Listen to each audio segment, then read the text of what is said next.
How about now, Travis? Can you hear me? I can hear you guys. Oh, there we go. Our volume was down. Just kidding. Just kidding. I've never made a mistake before. Made you look.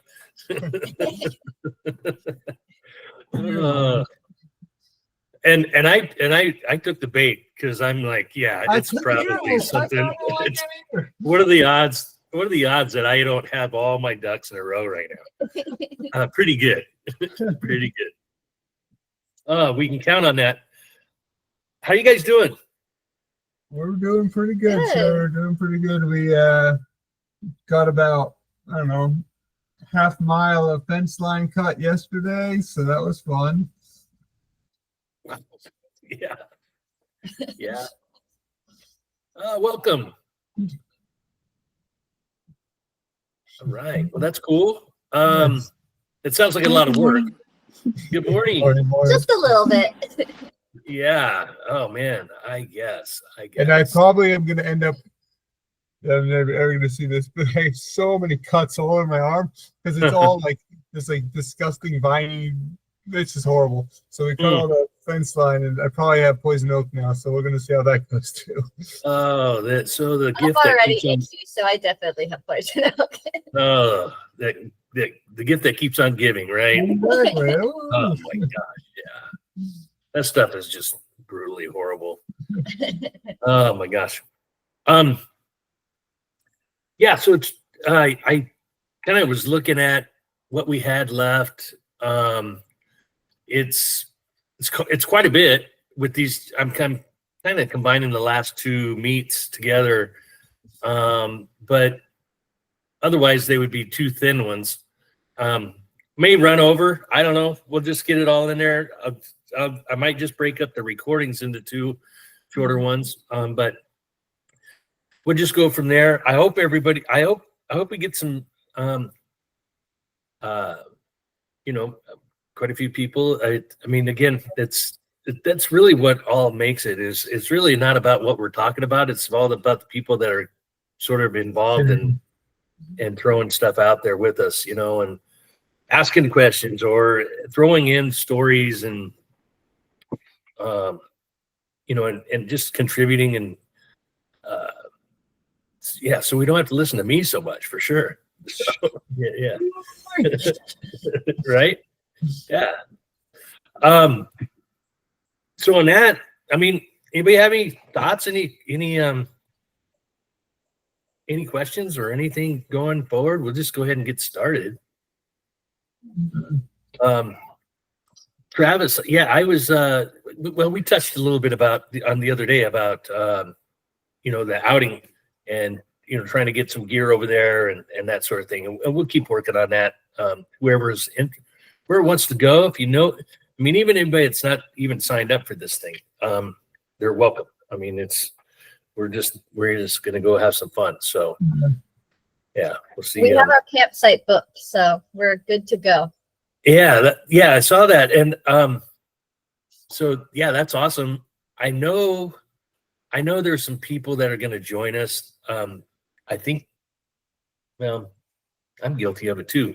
Sort of waiting more toward the last minute and deciding, and it was put out there a little ways, so it's hard to predict 2 months out. I don't know if I'm going to be busy doing something else, like that kind of thing. So, but we'll go and we'll have some fun. But yeah, let's talk about a couple last things. So when we talk about paddling out is boy, that's where all the work is. Sometimes you can do what's called a dry hair paddle out, which is, wow, I got really lucky there. I mean, you didn't get your head wet, and it's just basically just timing is just right, the currents are just right, swell is just right, frequency is just right, and you just jump on your board and just as that first wave that you're coming in contact with is about ready to break, you're cresting over the top, and so it lets you by, and then so you're already got a little head of steam going into the next one, which is usually going to break really close to the same spot. And by that time it's a little bit less, it's more of a roller, and then the next one's even less, and then you're out. What they mean by out is outside, and outside basically means outside of the break, outside of. Oh, look at Tony. Tony joining us for a little bit of surfing, and I appreciate that. That's awesome. And so yeah, that's when we talk about paddling out, is just getting outside the break. And so that's kind of really what that refers to. And let's see here. Let's kind of waiting for Tony to get all the way in here, but I'm gonna go ahead and Tony, can you hear us? I hear you, but you do not hear me, do you? I do Now hear we you. do. Yes, You I hear do me? hear you now. Great to hear your voice. If you allow me, Dave, Yes. I'm here to say hello to you guys. Yes. I'm here to greet you, to wish you a great day, and I'm here to thank you very, very much for all these 2-3 years now effort that you have put into this project, and and I am here to greet you two guys as my recently become co-patriots of the 13th province of Canada, the California. Well, yeah. Yeah. Well, hey, Tony, and likewise, because without you and others, it's this, you guys are what it's all about. And it's all about just sharing thoughts, sharing experiences, stories, information, and all that good stuff. And that's really what this was all about. So I was just telling Travis, the more people we had involved in this, the more people that would join, and you were there, you know, on a regular basis, contributing. That's what made this whole thing. And so I just wanted to just make everybody, you know, thank you for all that. Yeah, thank you. Now there you are. Okay, now we said we got you. But we were just talking about, so we have an outing coming up in October to head over to the coast. We're going to do a day of surfing, then a day of kayaking up the slough, and kind of combine two different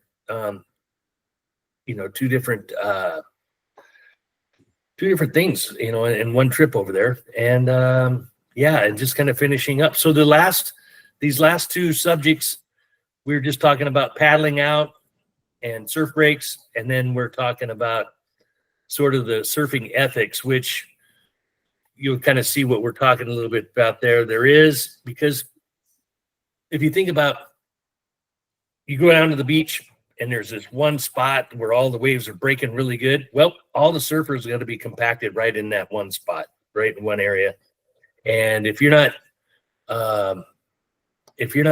working with each other, then you're going to be working against each other, and a lot of tensions can happen if people aren't sort of respecting each other well.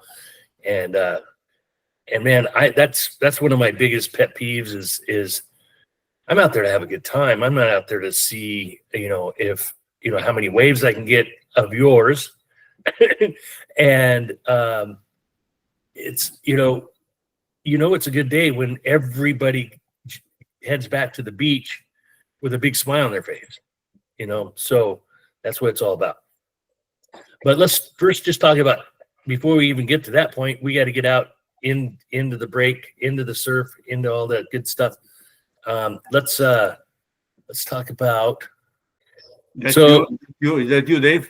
No. That guy's too skinny. Why not? That board's not. That's about how well that board would float me. So, no, it's so it's just kind of what it looks like underwater, typically doing a duck dive. So he's just duck diving that wave that's going chasing over you top from of him. behind. That wave is chasing you from behind. Rolling in. Yeah, he's just duck diving underneath that to decrease a little bit of sort of where the power is, and just to try to maintain position so that he can continue paddling out. But when we look at paddling out, it's all about really what is going out there. You see this swell out here on this wave, and then you got this big foamy part, big plume. Well, the bottom is making that happen. And so you don't want to be paddling right here. You really want to be paddling over here, over on this side, whatever. And I got a little video here that they talk about that a little bit.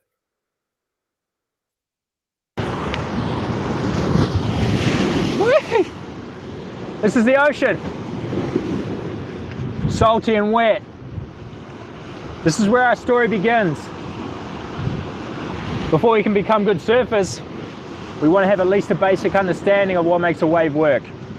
We have to learn to read the water. We start in the beginning with the simple observation. What clues can we get just from looking at the water? Things that'll give you an idea of what's happening on a given day, because in surfing every day is different and every wave is different. This is an unfamiliar world, and today that's what we're going to be talking about.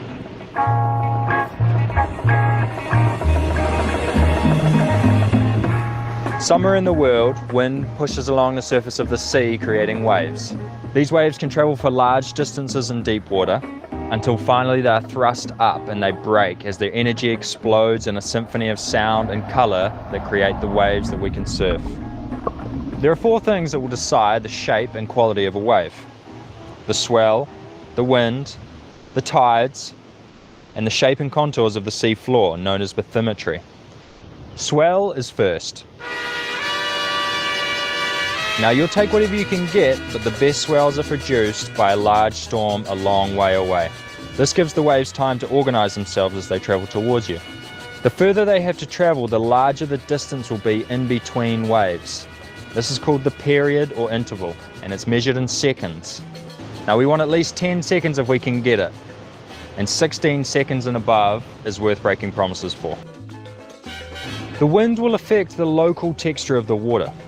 Good wind is light, blowing into the waves from the beach. This is offshore. If the wind comes from the water towards the beach, that's onshore, and the waves are going to look like this. Tides influence waves by changing the depth of water at a surf spot. As tides change, the waves will break in a different place, over different contours of the sea floor. Some surf spots will only be good on a very specific tide, while others will have good waves on all tides. Finally, it's the shape of the rock or sand underneath the water, the sea floor. This is what gives the waves their shape and is probably the most important. Now let's take a close look at this surf break. The wind is good, light offshore. The swell is about 2 meters coming from the southwest with about a 13-second period. At this particular spot you can surf on most tides. Things are looking good. This is shallow water. We can tell because the waves are taller here. They're being lifted up by the sea floor underneath. The water pushes in towards the beach where it's shallow. Then it finds deep channels nearby, it turns around and goes back out to sea. Look closely at the texture of the water here. It's rough and peaky. That's showing us 2 opposing flows of water. We want the swell line to run along the edge of a sandbank or reef, hitting shallow water at an angle like this. This will make the wave peel. The opposite is a wave that arrives parallel to shallow water, a closeout. We can't surf closeouts, there's nowhere to go. As the wave peels, it's feeling out the sea floor. The bathymetry will decide the shape and power of the breaking wave above. If the sea floor has a steep angle, the wave will be powerful, characterized by a tubular shape. If the slope of the sea floor is flatter, the wave will be softer, more slopey, and it will be breaking in deeper water. But waves can do both. Look at this wave as it travels through different sections of reef. As it breaks, it's quite powerful. Then it goes a bit soft. Then it hits some shallow water and gets heavy again. The shapes and curves of the waves are subtle, but tell us exactly what is happening underneath the water. And it's understanding these subtle curves and textures that's going to make you a better surfer. There's a lot to learn. 400 million years ago, our ancestors came out of the sea and onto land. And by some primordial connection, we're drawn back. But we're very awkward and we're very slow in the water. And having a better understanding of how things work is going to make you more comfortable. This means one very important thing. You're going to be able to make predictions as you're surfing. You're going to be able to catch more waves and you're going to be able to stay out of trouble. In our next video, we're going to talk about paddling. We're going to get into the water and get out the back. And then it's into catching waves. So this is just the beginning.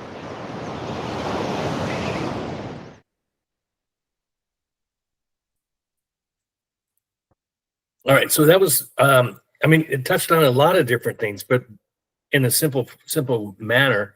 But you can kind of see, you know, the dynamics there of, you know, like the swell and direction. Direction will play a big role too, because we'll get swells from, I'm thinking of like Monterey Bay area. Sometimes you'll get a straight west swell. Sometimes you'll get a northwest swell comes out of Gulf of Alaska.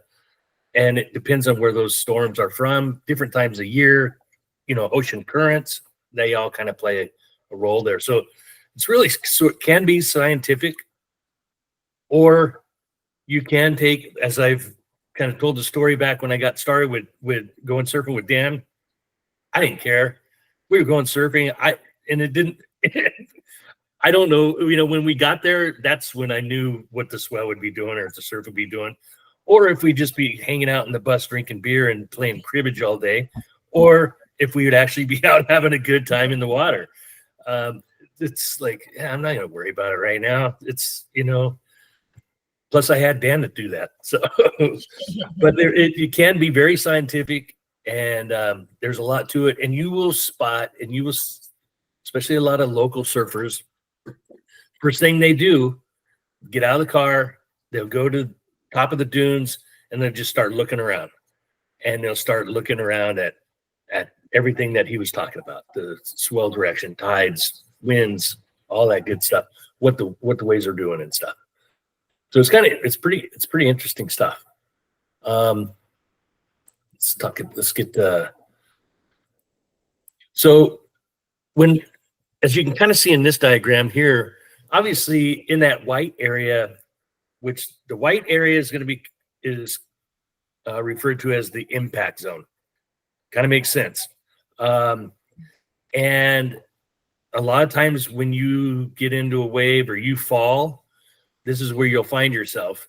And you kind of want to make a little bit of haste to get out of that area just to make it easier on yourself. Not that it's dangerous or anything like that. It's just, you're not going to go anywhere, and the waves basically are doing a really good job of putting you on the beach, and then you just have to paddle further. So usually, in this case, if you were surfing along right there where that curl is in that middle wave, and you fall, you're going to be in the impact zone. And if you just paddle straight sideways to that to get back out into the clean water, then you can actually start making your way out, back out to the lineup and outside and that sort of thing. Here's a bunch of different facets of a wave that kind of he was referring to. And the shoulder, the face over there on the far left, that's kind of the surf area.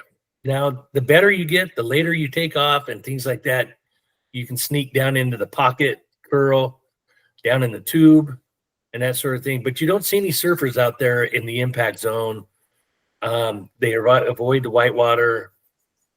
Now, he was talking about closeouts, and that's going to be a wave that actually closes out the full length of the wave, and there's no place to go. I mean, you might make the drop, and you might surf for 20 feet, and then the wave saying, "No, you're done. We're not gonna play with you anymore today." So, kind of thing. All right, here's a little bit more on paddling out. And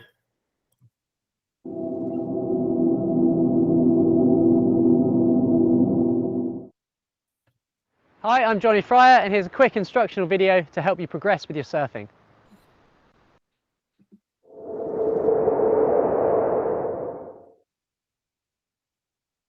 So I'm here down at Fistral Beach, and I'm going to talk a little bit about paddling out for beginner to intermediate level surfers that are just venturing into that new realm of trying to get from the white water out the back to the green waves.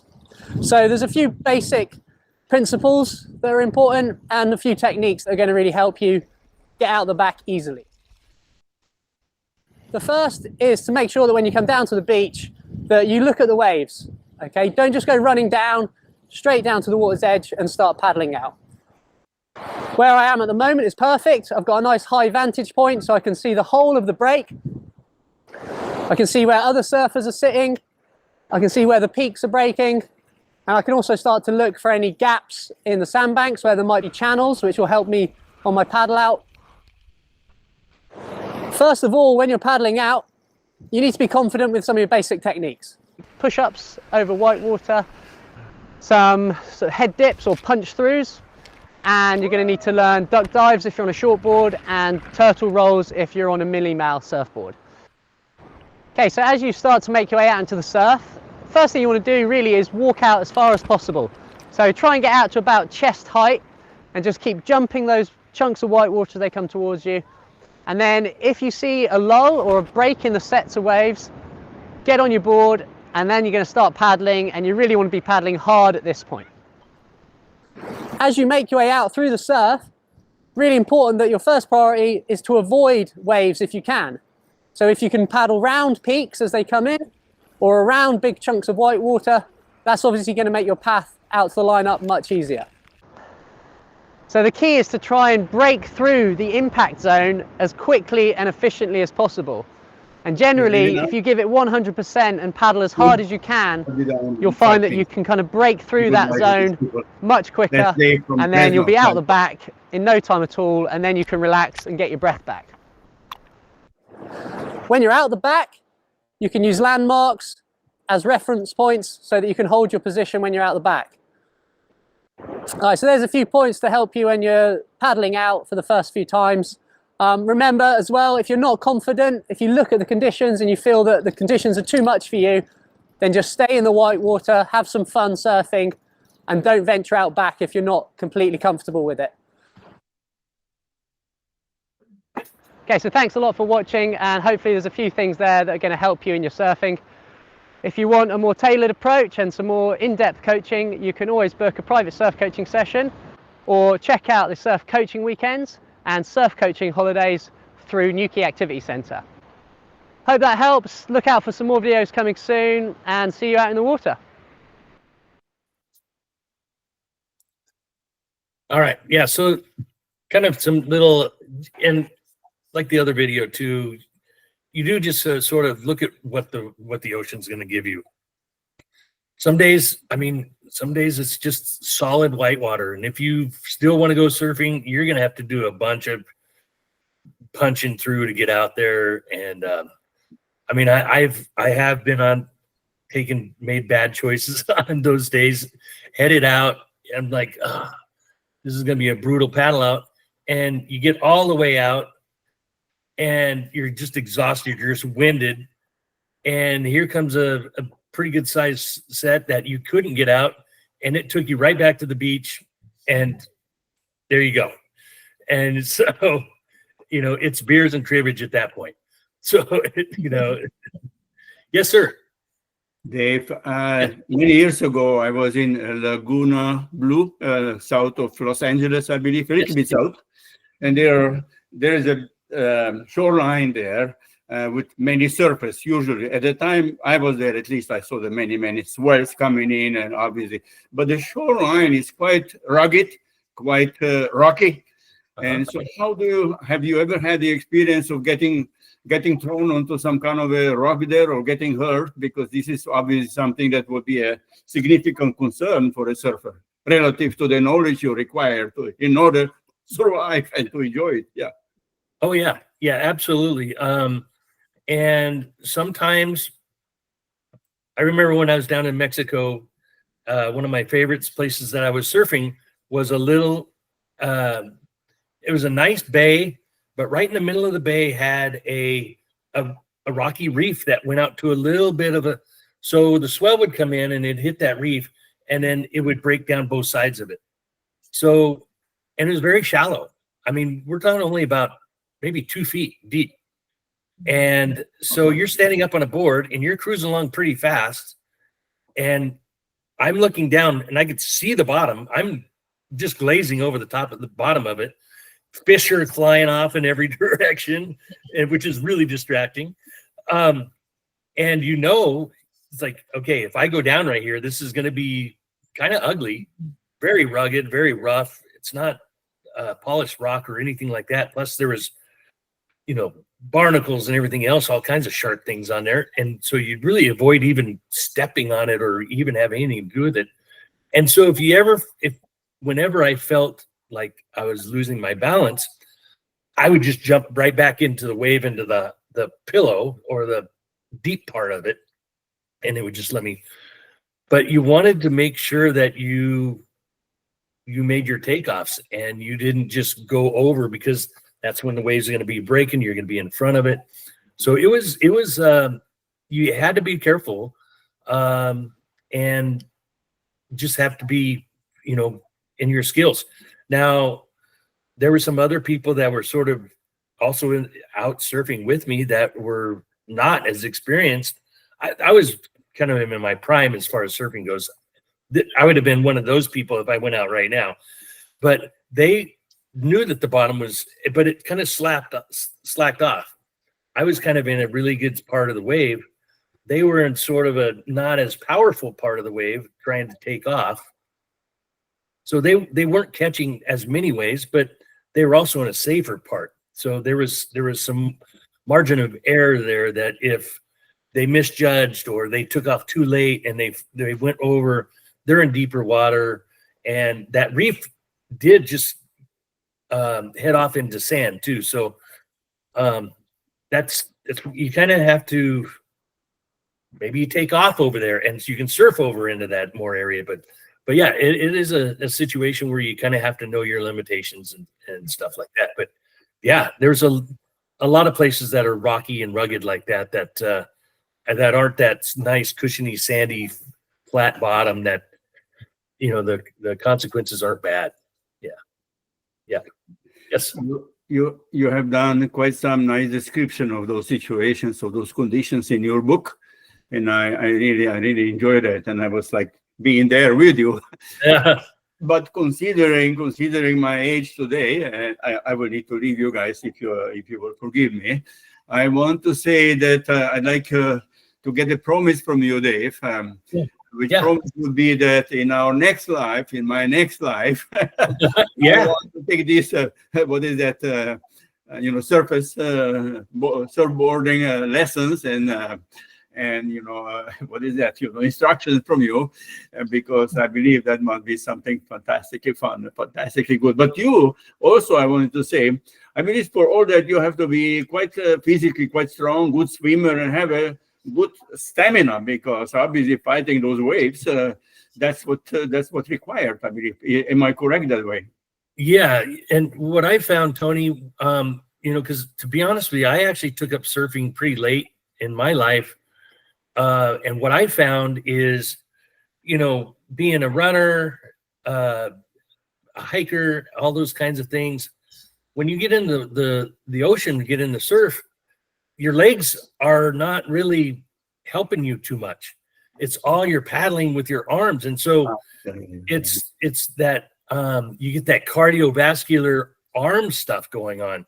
Now, I think my kayaking helped me, but even kayaking wasn't as aerobic as surfing. Man, my lungs are just on fire in about 25 seconds. So you just get going, and then you're very motivated because here comes a set of waves, and you're like, okay, you can't take a break right here. You're gonna have to muscle through this for the next 2 minutes. In my next life, I'll see you in the Laguna Blue, and we'll be surfing there. That sounds like a plan. I like that. I like that a lot. I apologize, guys, but I need to leave you now, and I wish you all the best, and I hope we are going to be meeting again, and obviously with you, Dave, for our hiking. I'm super super looking forward to that. Yeah. Yeah. We'll do a better job next summer just planning it too, Tony, and I'll get that permit early. So, all right. All right, my All the friend. best, Take guys. care. All the best to you, Travis, and all of you guys. And thank you again for letting me come in with you here and there. Oh, not yeah. often. Oh man. Thank you for all your contributions. My son's dog. Thank you. All right. Take Bye-bye. care. Bye, Bye, man. Tony. Thanks, Tony. Bye, guys. Pleasure. All right. That was awesome. So yeah, I have a good Weird stuff. question, but not Yeah, no. maybe not an important question. But I thought about him saying the 2 foot wave, 2 foot deep, or you saying the 2 foot deep wave, 2 foot deep ocean. How, because the fins are what, 9 inches, 8 inches long? How do you not? look at your fins sometimes? It depends. On a short board, they may be only about this, Yeah. maybe 5 or 6 inches or something like that. But if you think about this, Travis, so out in front of the wave sort of sucks down like this and does this kind of motion. Mhm. And you're going to be up on this slopey part of it. So it's a little bit deeper there, but down here. So in other words, if you fell out in front of your board, that's when you're going to be down in that shallow zone Yeah, where the waves sort of sucking up and stuff. dive and- back. Got it. Dive back. Yeah. And when that's what I was saying. So back, because you're kind of surfing on that shoulder, it's starting to break. Maybe it's breaking right behind you. So where it's pretty tall over here, it might be maybe 4 feet tall over here. And, another 8 feet in front of it is only 2 feet. It's really, it's sucking up to make that buildup. And so that's what I call the pillow. And I've got to get off this thing. So I'm jumping off into that before it breaks, that area where it's not going to be throwing you around and you've got that cushion. So, Mhm. and then it just off the back of it just drops you down and you grab your board and take off. So yeah, that's good. Let's see what else we got here. So you can kind of see, this is a great shot here. A bunch of people out. I mean, it's a big, long section there between the blue water and the white water. That's where you see everybody that's standing up. If you're over there in the white water, you're in a bad spot and you're not standing up. And then when you're over here farther to the left, you see that's where everybody's paddling out. So it's just kind of doing a big loop, and you kind of that's a really good. And the impact zone stays an impact zone. I mean, these breaks, and then that wave, well, kind of right there, sort of in the center where you see the tallest guy standing. If you look towards the impact zone on that wave, it's all the way across, and it just continues almost all the way to the beach like that. So if you're inside that other area and you're trying to just paddle out, you're going to have to break through every one of those waves. Where if you just paddle out sideways, perpendicular with the or I'm parallel with the swell, you can eventually get outside that and find a nice, easier paddling zone out there. Okay, this is a little bit longer video here, but it's some tricks on getting through there. We're talking about different waves. These two they're kind of funny, but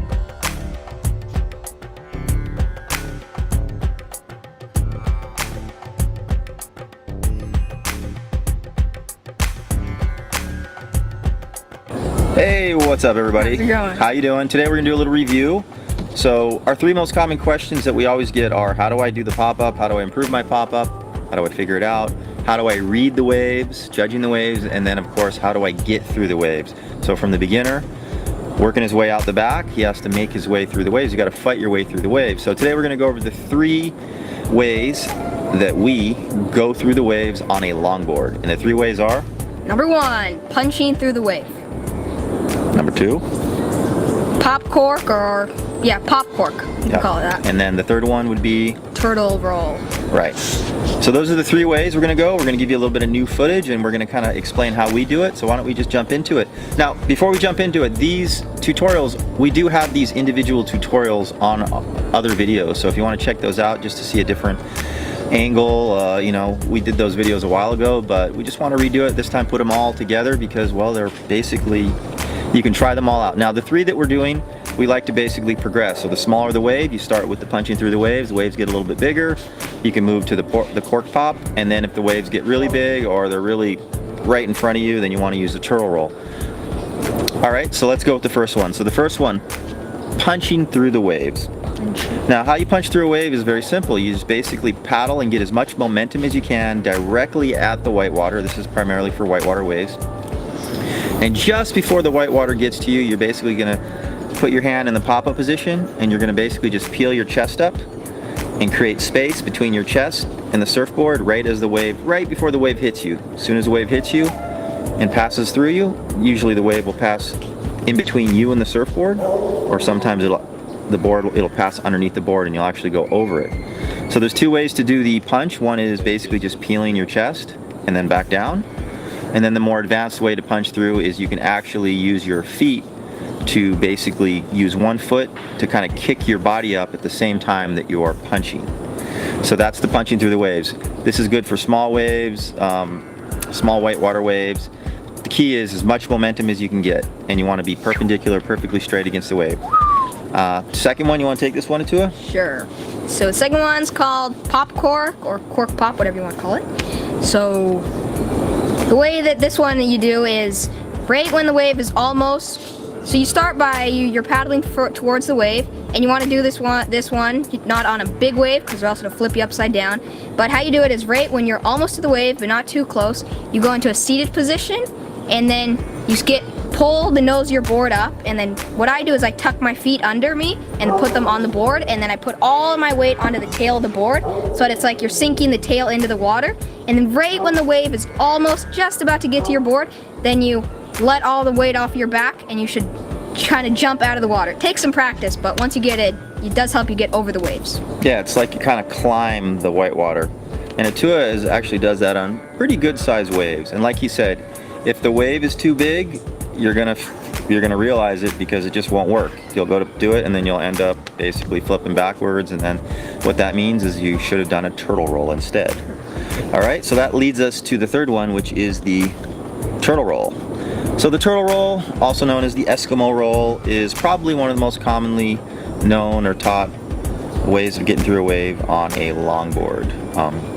And basically how you do this is you paddle straight at the wave, and then when you see the wave coming, you want to make sure you do it early enough, and you're going to basically flip the board, get underneath the board, and then you're going to pull the board down so that the wave passes over the bottom of the surfboard, because you are now. So there's a couple things that I always tell people when you do this that you want to get right. So there's basically 4 things I always tell people. So the first thing is you want to make sure that you are perfectly perpendicular straight against the wave.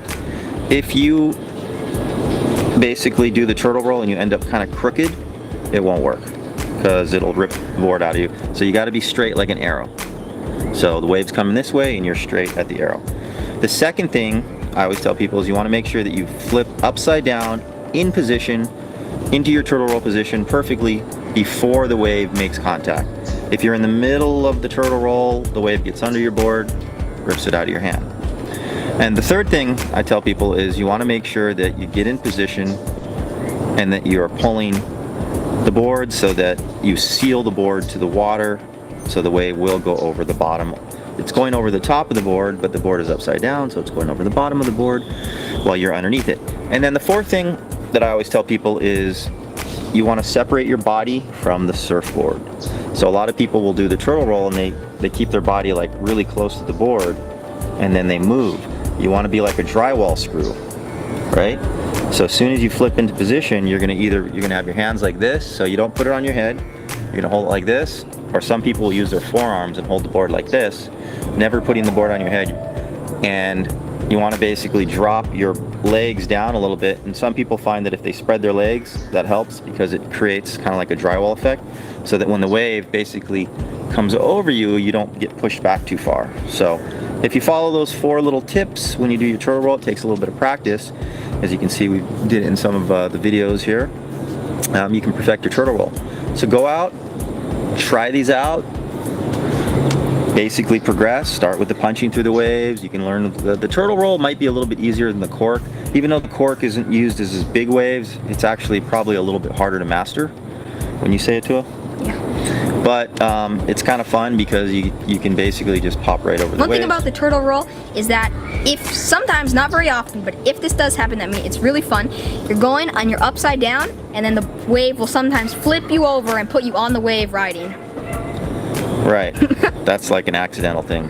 Definitely seen a few beginners do that out here. It's pretty funny. Can't help but laugh. Anyhow, we will see you guys in the next video, and until then, pura vida, aloha.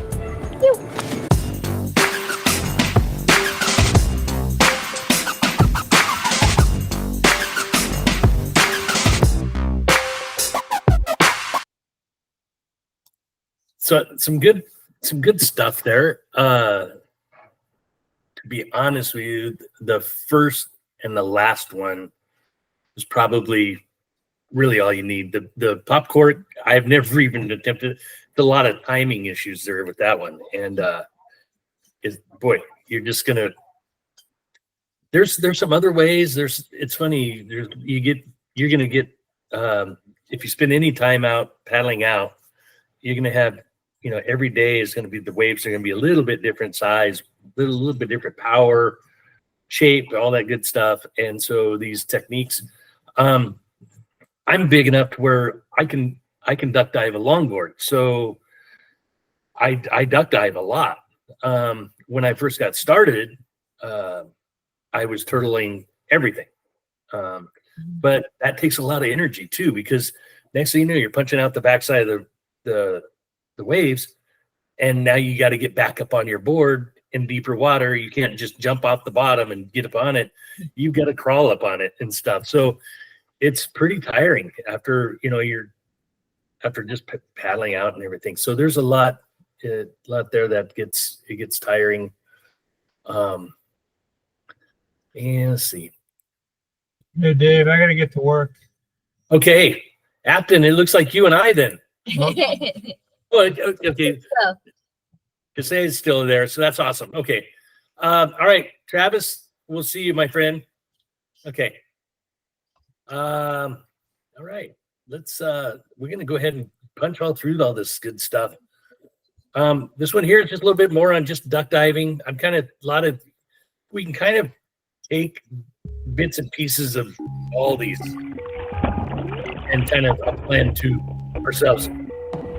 He's doing mostly small boards, so it's pretty easy. Duck diving is an essential surfing skill water. if you're riding a shortboard.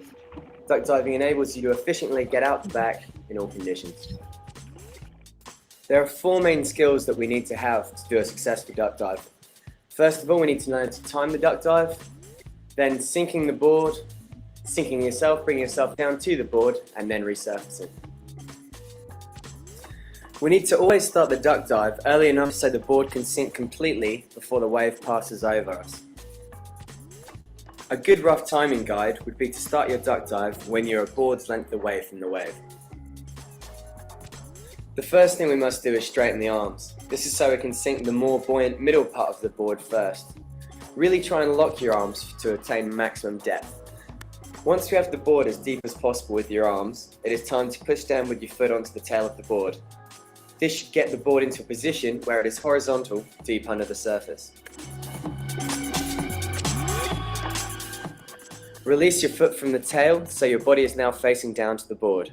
Then simply bring your chest to the same place on the board as if you're paddling on the surface. The key thing here is to aim the nose towards the surface. If the tail is higher than the nose at this point, you will pop up foot first and be moving backwards. The most important thing we need to do after any duck dive is get paddling as soon as possible. The quicker we start paddling, the less time we spend in the impact zone, the less time we're going to be duck diving. You can practice the technique for duck dives anywhere there's flat water. The more times you do it, the easier it's going to be when you're out in the surf.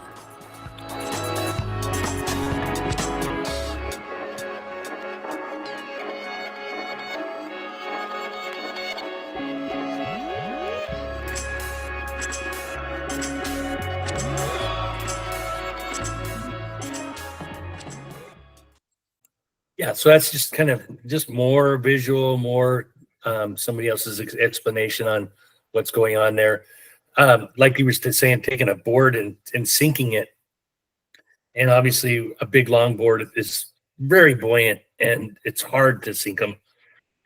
So that's where, depending on where, your body size, your strength, and just using a turtle method or something like that. Turtle method works really well. It's easy to do. It just takes a lot of, now if you only have 1 or 2 waves to punch through to get outside, then shoot, the turtle's way is really really good. But but if you got a big lineup, man, it could be a lot to get through. Let's see what else we're at here. So you kind of see this kind of goes back a little bit in some of our earlier meets. We were talking about the shoreline and different types of breaks that the shoreline and bottom will create. One up on top, just a straight beach break. This one, I mean, that's like a perfect wave right there. You could actually have a rider on both sides of it, heading down the shoulder, one going right, one going left. And very nice clean water out there where that surfer is jumping into it and everything.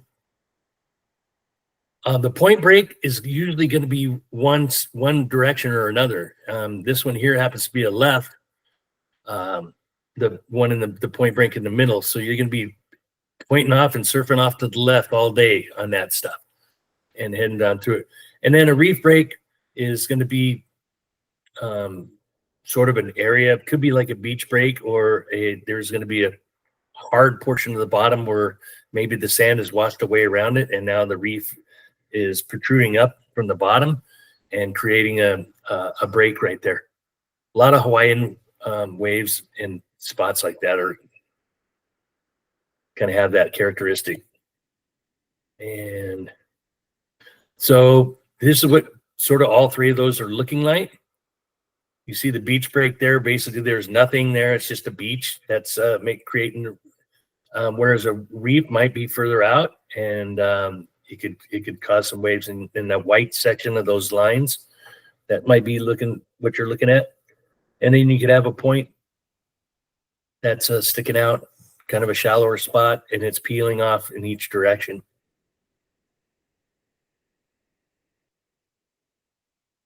Similar here, beach break. This is very typical. A lot of California beaches, some of them are really long, miles long, and they're breaking all over the place. And you just find these little peaks where there's going to be some shallower spots in the sand bottom, and causing those peaks and then you just surf down in each direction off of that. Nice, beautiful wave there. Looks like a nice offshore day.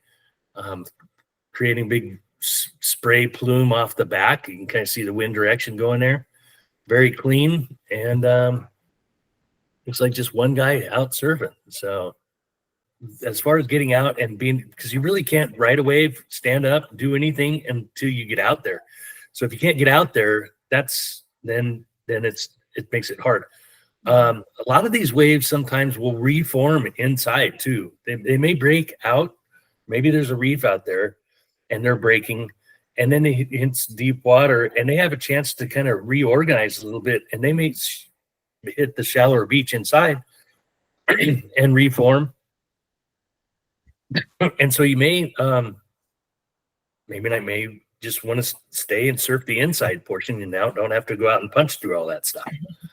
But so this part, these 2 guys are having a problem. Either that or they're really close friends. But there could be a lot of tensions out in the surf, and it's very unfortunate. But there is sort of some rules to surfing. I mean, here, one thing, I mean, if you're trying to paddle out, you're maybe not very experienced, and you're doing the best you can and everything. And then here's these breaks coming down at you, and there's some, guy that's surfing on it. I'm in his way. Now, people are pretty forgiving with that situation, but if you're making all the effort you can to get out of the way, if you're just paddling straight for him, he's probably not going to be real happy because he's going to have to bail off on this wave that maybe he was out there waiting 30 minutes to get on. So, but we'll talk a little bit about that and get in some more details on this.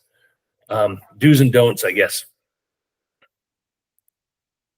Surfing is one of the most difficult and complex sports in the world. Not one wave is the same, so your playground is constantly changing. Elements such as wind, tides, and swell are affecting the waves, so you surf differently every single day. Although the process of learning to surf may take some time, it can be one of the most pleasurable experiences of your life. Here are 7 steps to learn surfing safely and efficiently.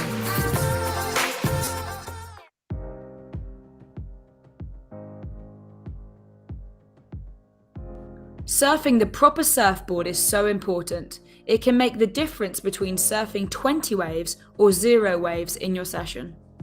It's not about having the brand new model. It's mainly about having the right volume and the right rocker for you.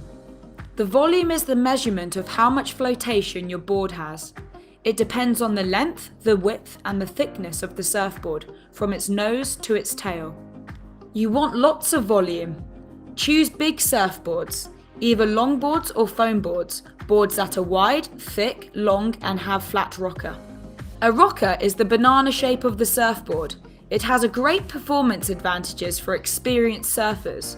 For beginners though, the rocker will only slow you down. Make sure you have a leash. It attaches you to your surfboard. If needed, find a wetsuit for the water temperature of the spot that you're going to surf. You might also need to wax your surfboard if the top is slippery. This will help you stick to your surfboard. Put the proper wax on. There is wax for cold water, mild water, and warm water. Your surfboard should have fins under the tail. This will provide direction to your surfboard in the water. Without fins, it's very hard to stay in control and give a direction to your surfboard.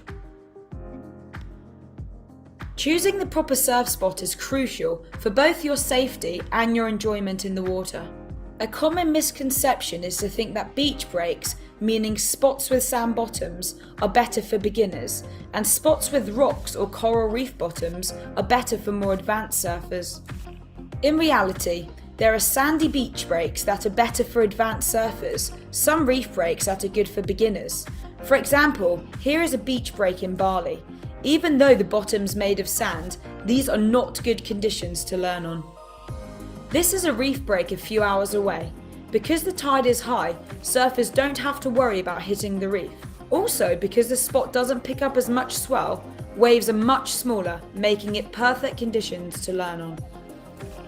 If you want to know if a spot is good for your level, you must not only look up the spot info, but you also want the daily wave conditions.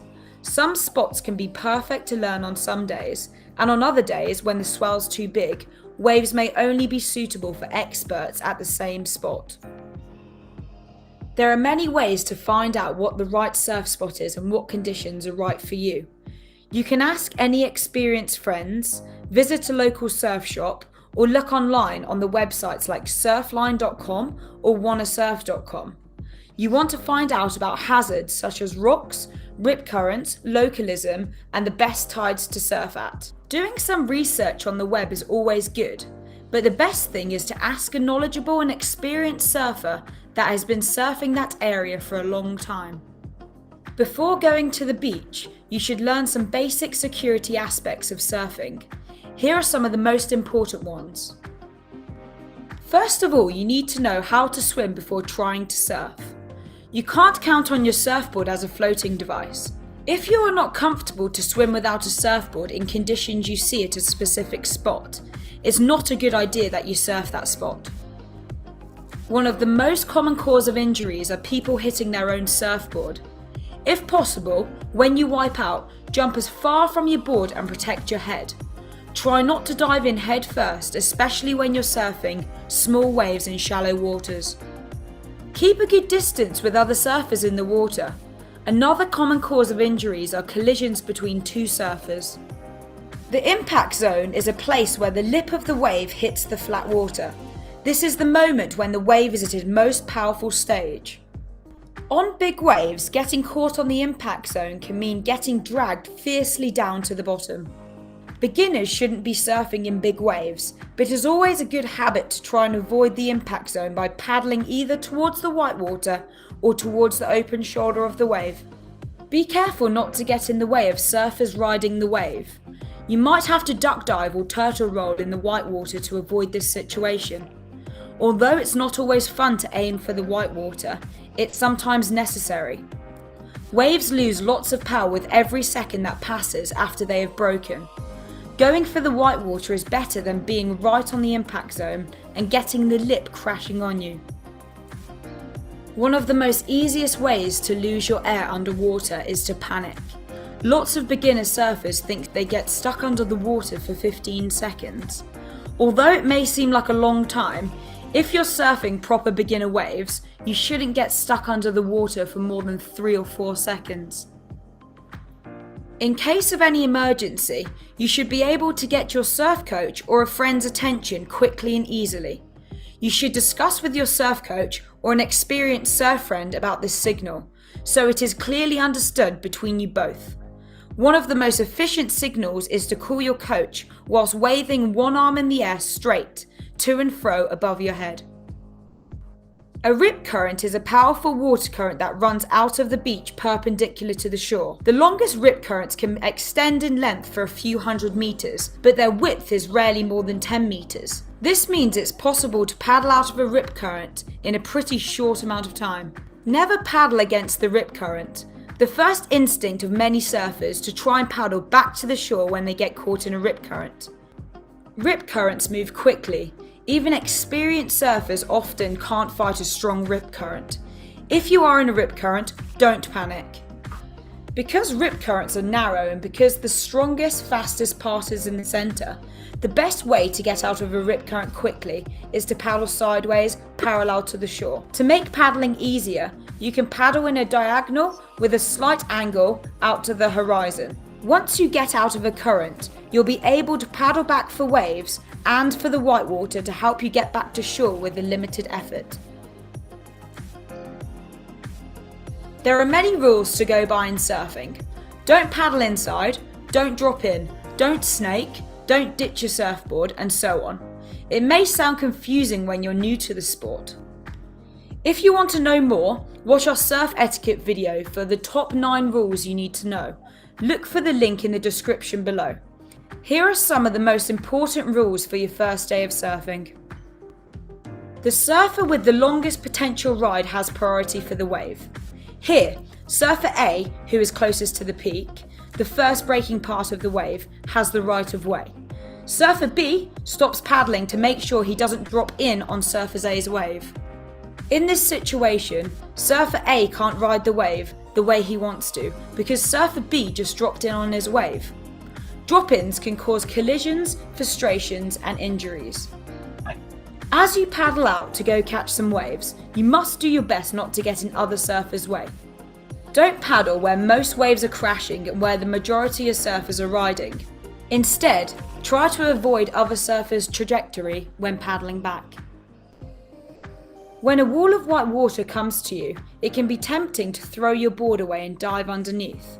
Don't ditch your board, it could injure another surfer paddling behind you. To pass the break while staying in control of your board, learn to either push through the whitewater or turtle roll. More information about these techniques at point number 6 of this video. Surf spots can have many hazards like strong currents or sharp rocks. It's a good idea to do a proper spot check once you get to the beach. Don't just go straight into the water without paying attention to the potential hazards. One of the things beginners struggle the most with is to stay in control of their big surfboards in the water. As you walk out into the ocean, hold the surfboard by its nose and keep it perpendicular to the waves. This will prevent your surfboard from bouncing back at you when the waves come towards you. The best way to stay in control of your surfboard is to learn the push-through technique and the turtle roll technique. This means you'll be able to either roll upside down while the white water passes over you, Or you paddle straight towards the wave, grab your board and pass right through it. If you want to learn how to turtle roll and how to push through, check out our description below. We've put links in for you to learn about both of these techniques. During your first few days of surfing, your focus will mostly probably on improving your paddling and pop-up techniques. Although paddling can seem simple, there are some crucial elements to understand that will increase your performance. Learning more about elements such as limiting drag, body positioning, and maximizing propulsion could strongly increase the number of waves you catch. Once you learn the proper paddling technique, your next focus will be to practice your pop-up on small waves or whitewater waves. The good thing about practicing takeoffs is that you can practice at home. It's always great to practice pop-ups on the beach right before you go into the water, so it feels more natural and automatic to you. If you enjoyed this video, click on the link in the description below to get access to hours of surfing tutorials. Our online courses will increase your enjoyment in the water and help you surf better, faster.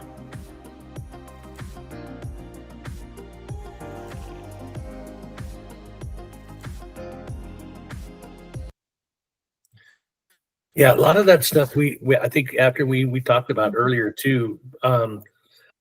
We talked about, you know, paddling out with somebody right behind you, you know, because you know, you're not going to be able to punch through every wave perfectly. Sometimes the wave, maybe you might punch through 2 or 3 and they're doing great. The next one flips you and just sends you, and your board is going, and you've got a 12-foot leash, and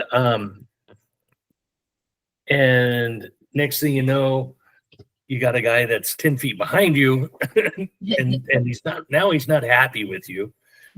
And so that's definitely one. They started talking about a little bit do's and don'ts as far as taking off, who has priority on a wave. That's a big one. Eventually, once you get going into it, and it's just a lot of things to kind of take in consideration there. Let's see. That's what else we got in here. A little bit more on etiquette here. So that's they kind of referred to this one. This is kind of a little bit more on the do's and don'ts. As a beginner, your first experience in the water can be quite intimidating. These 9 rules will clarify what a surfer calls surf etiquette. They are made to keep surfers safe, to be respectful of one another, and to keep a good vibe in the water. First, you have to make sure you're surfing the proper spot for your ability. Starting off surfing small and soft waves will be less intimidating. Hollow, powerful waves require experience because they break very quickly with a lot of power. Wiping out on one of these waves as a beginner can be pretty traumatizing. Choosing the proper surf spot and reading surf forecasts can get pretty tricky. You should first seek advice from an experienced friend or a surf coach to know where to surf. The surfer with the longest potential ride has priority for the wave. Here, surfer A, who is closest to the peak, the first breaking part of the wave, has right of way. Surfer B stops paddling to make sure he doesn't drop in on the surfer A, whose wave it is. If the surfer closest to the peak can't catch the wave, the next surfer can paddle into it. In this situation, surfer A can't ride the wave the way he wants to, because surfer B just dropped in on him and he is in his way. Drop-ins can cause collisions, frustrations, and injuries. To avoid these uncomfortable incidents, look at the peak as you paddle for the wave. Check if somebody else has the right of way. For an example, if you want to surf to the right, look left and make sure no one is deeper than you. You might hear someone shout, "Watch out!" or someone whistling at you. Keep your head up and take notice of what's going on around you. Once you actually are on your feet and you've realised you've dropped in on someone, it's actually not too late to fix your mistake. You can probably just go over the shoulder and off the back of the wave, potentially not even disturbing the surfer with priority. Here are some variations and exceptions. Sometimes surfers ride the wave, but they don't make it past the section and get caught in the whitewater. If you're 100% certain that the surfer will never make it past the whitewater, you can theoretically catch the wave. Take note that paddling excessively on the shoulder can ruin another surfer's ride. It can make the wave crumble faster than it would do otherwise, making a snowball of white water right in the way of the surfer. Some waves can offer both a left and a right. They are commonly known as A-frames. In this case, two surfers can split the peak and each surf their side. If you see a beginner surfer going completely straight and not following the line, or somebody falling off, and you are the next in line, you can catch the wave. Snaking can often be perceived as even more offensive than dropping in, because it's usually done by competent surfers and know exactly what they're doing. Snaking goes as follows. Surfer A has been waiting his turn and begins to paddle for an incoming wave. Surfer B, the snake, waits for Surfer A to be focused on paddling to the wave, and then paddles inside or closer to the peak to claim the wave. As both surfers take off, it appears that Surfer A is the one who's dropped in on Surfer B's wave, when actually he is the one with the right of way. As you paddle out to catch some waves, you must do your best to not get in other surfers' wave. Don't paddle where most waves are crashing and where the majority of surfers are riding. Instead, try to avoid other surfers' paths when you're paddling back out. As you paddle back, you might find yourself in front of a surfer riding a wave towards you. You must try to avoid getting in his way by either paddling towards the whitewater or further out on the shoulder as much as possible. You need to be careful. You don't want to paddle over the face of the wave to make your life easier. You'll be getting in the way of a surfer and potentially ruining his wave. Spots with consistent takeoff zones, such as reef breaks and point breaks, offer the possibility of having every surfer taking turns. Surfers wait in line and let each other take waves, one after the other. The one who has been waiting the longest will sit at the beginning of the line closest to the peak, and will be the next to paddle for a wave without hassling from other surfers. The surfer paddling back from the wave respectfully sits at the end of the line and will be the last one in the group to take a wave. Beach breaks have many takeoff zones. Each zone can have its own individual lineup, so be aware if you change spots in the water. When spots are too crowded, lineups can fall apart because there's simply too many people in the water. In this case, the rule that stands is the drop-in rule. If you paddle for a wave but you don't catch it, you must go to the end of the lineup. Even if you've patiently waited your turn, missed it and couldn't surf it, you won't be entitled to the next wave because you've still wasted a wave. You should communicate to other surfers when many of them are paddling for the same wave. Let other surfers know your intentions when necessary to avoid collisions. A surfer is usually considered local when he has a long history of surfing an area. Locals can have their own version of surf ethics. Take your time, observe the variations, and accept the specific rules of the area. When a wall of white water comes towards you, it can be tempting to throw your board away and dive underneath the wave. Don't ditch your board. It could injure another surfer paddling behind you. To pass the break while keeping control of your surfboard, learn to either push through the white water, turtle roll, or duck dive if you're on a short board.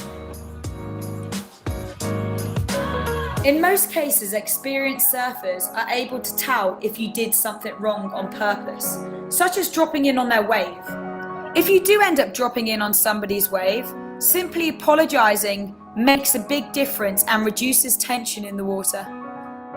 If you're a beginner or intermediate surfer looking to learn to surf or improve your skills, head over to thelivemoremagazine.com to unlock your surfing potential and get ready for your next surf trip. If you want to share anything with us that has made you question how to act in the water, or if you have any questions regarding the proper surf etiquette, Please let us know in the comments below. If you feel like this video has helped your surf progression, please give us a thumbs up. And make sure you subscribe to our channel so that you don't miss out on our next surfing tutorial.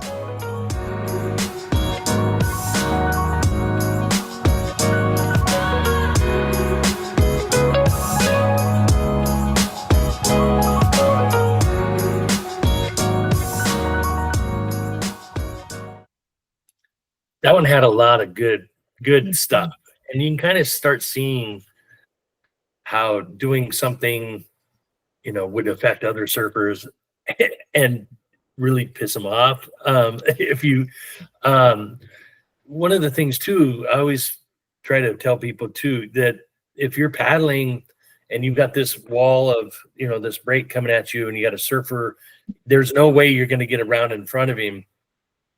It's actually, you kind of have to take it. Yeah, you're going to have to take one. You're going to have to paddle right into the whitewater, turtle dive. You don't really want to be there, and just hope maybe there's not a surfer on the next wave so that you can paddle around and get outside of it. But if they've got it, they're on the wave and you're kind of in the, then it's one of those things where you just have to kind of take one for him, rather than try to paddle around. Next thing you know, you're both heading for the same point. And then you're just going to get into some more problems. I don't know. You guys good for a little bit more? Because I know it's running over. I just got a couple more, and we're just going to kind of beat right through that if everybody's good. I'm good. Yeah. Okay. We got a couple more, and it's just sort of kind of more of the same, but it's good stuff. A little bit more on catching waves and. Catching an unbroken wave is one of the most difficult things to learn as a novice surfer. It requires a lot of practice. Your patience and hard work will be rewarded though, as nothing compares to the feeling of dropping in on a green wave for the first time.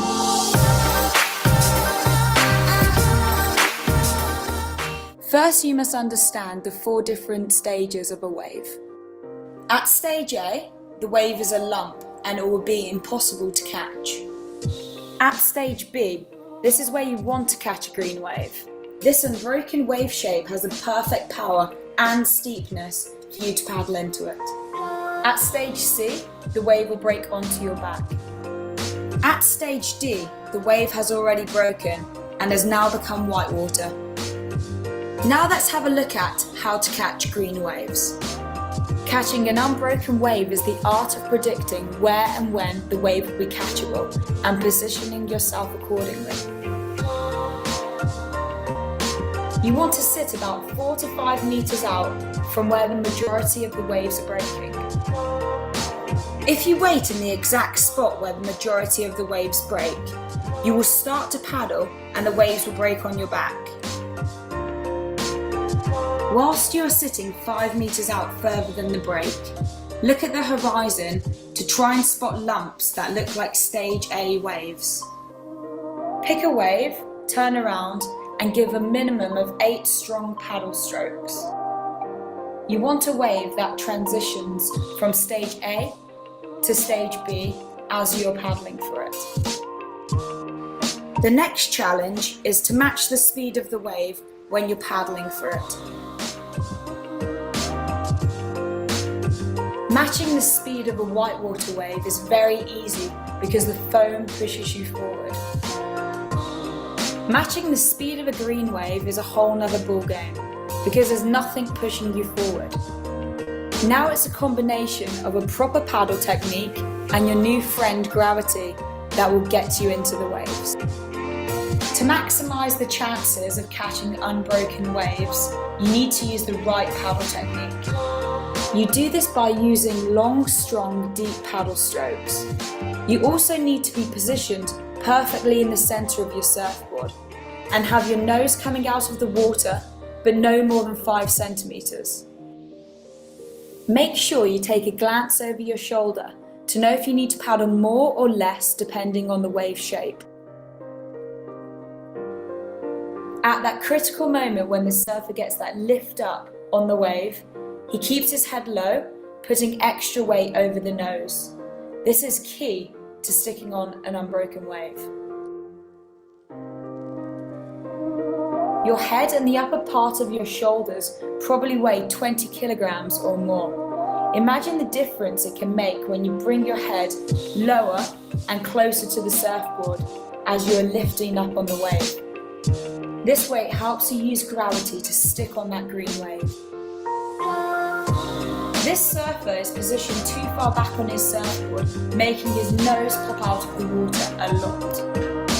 2 seconds later, as he is lifted up on the face of the wave, the space under his nose gets even bigger because he does not bring his head lower to the surfboard.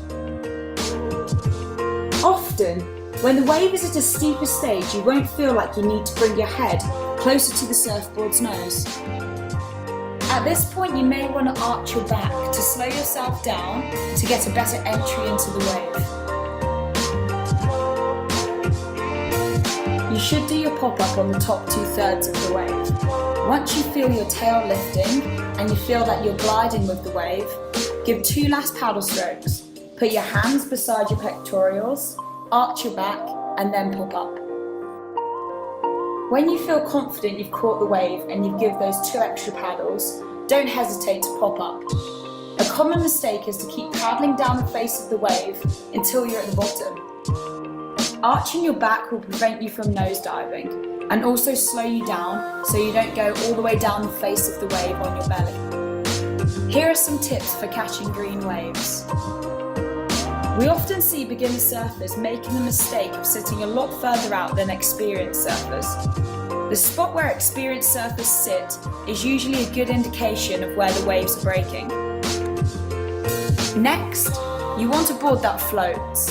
The bigger the board, the easier it will be for you to paddle into green waves. Catching a green wave is about paddling fast enough to match the speed of the wave. Since the board is big, it paddles much faster than a smaller board. It makes it easier for you to catch a green wave. Better surfers catch more waves because they move around a lot. The more proactive you'll be in positioning yourself in the right spot, the more waves you'll catch. Here are some common mistakes. Many beginner surfers don't look behind them at the wave and they mistime their paddling. You simply cannot learn from your mistakes if you don't look behind you to see what's actually happening.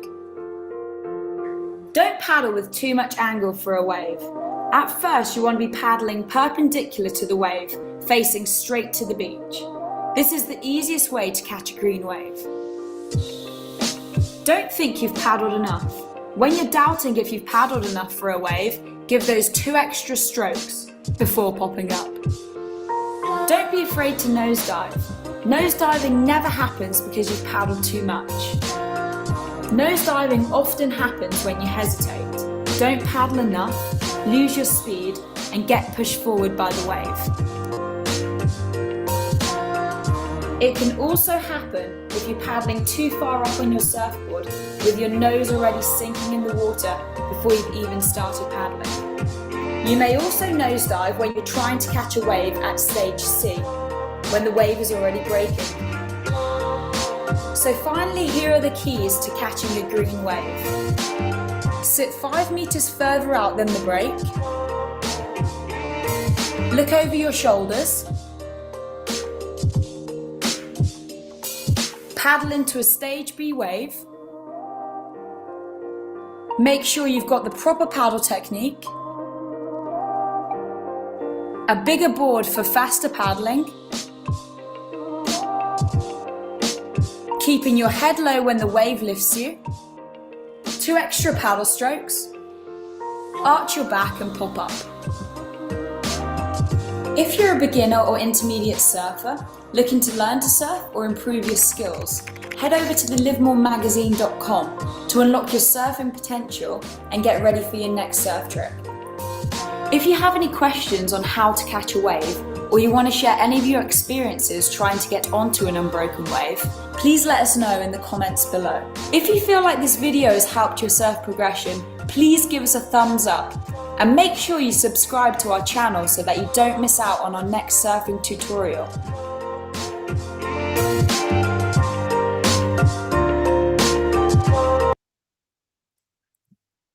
All right. So that kind of handles a lot of it, Afton. Yeah, kind of some do's and don'ts, some stuff to look forward to. So we get out there in the water and we have an idea what we should be doing, what we shouldn't be doing, but it's a lot of fun. That first few times when you actually catch a wave and it's throwing you down the wave and you're just like, wow. You're not going very fast, but it sure seems like it. And it's a lot of fun. So I can't wait. Actually, I'm excited right now just watching some. And like they were saying, in these green waves, which they're hard to catch like that with short boards, because long boards you can paddle them so much faster that you're able to do that. And man, by the time you're standing up and you look around and this thing's still growing, and now you can, all the hard stuff's, you're paddled out, you've caught it, you're stood up. Now it's just sit back and enjoy, and now you can just play, and so it's a great feeling. But yeah, that's what I got. So I'm looking forward to it. Yeah. It should be a good time. I was telling Travis too a little bit more about working with maybe a couple of the shops. I mean, if you guys want to get some wetsuits, if you want to get a board, I mean, I've got boards, I've got some wetsuits, but we can talk a little bit more about it. And even if we can work with them to where you guys figure out what you want, I mean, I can even go get them, and because I'm going to go over there probably early on Sunday. Okay. And so that way we have everything we need to have and go surfing, because I think a lot of these shops don't open till about 10 on Monday. And that way you have the whole day. You're not wasting half your day. Yeah, exactly. And I mean, we might be done surfing by 10. So yeah. But anyway, I'll keep in touch on that kind of stuff. Okay. And everything and details as it gets closer. And I just want to thank you again so much. I mean, you and Travis both have just been such a enormous support on this, and it's been a lot of fun. I'm so happy to see Tony just chime in, because I mean, it's the middle of his day there in Toronto, I know. And so just to think about that and be there, and great spirit and stuff. So I just want to thank everybody again. And so if you run into Jennifer, I know Jennifer, all together. Yeah. And Jennifer sent me a message right after we kind of set this schedule for everything. And I replied to her, but I didn't know if she had any more questions or if she's going to be able to join us. I hope she can. Okay. So anyway, tell her hi for us and all that good stuff too. So yeah, will do. I think she said she's really interested. She said she probably won't camp. She'll get a hotel, but yeah. She said she wants to join for all the activities and everything. That's all good. That's all good. It's all about, whatever. And she's welcome to join us in our campsites and, for food and campfire and stuff. So she definitely wants to come and hang out, but she's like, I don't know if my back can still do sleeping on the ground. All good. I was like, that's why we have the truck. Yeah, it's all good. All right, Afton. Hey, enjoy the rest of your day. Yeah, and, you too. Thanks again, and take care. And yeah, we'll be in touch. Sounds good. Okay. Have a good day. Hey, thank you.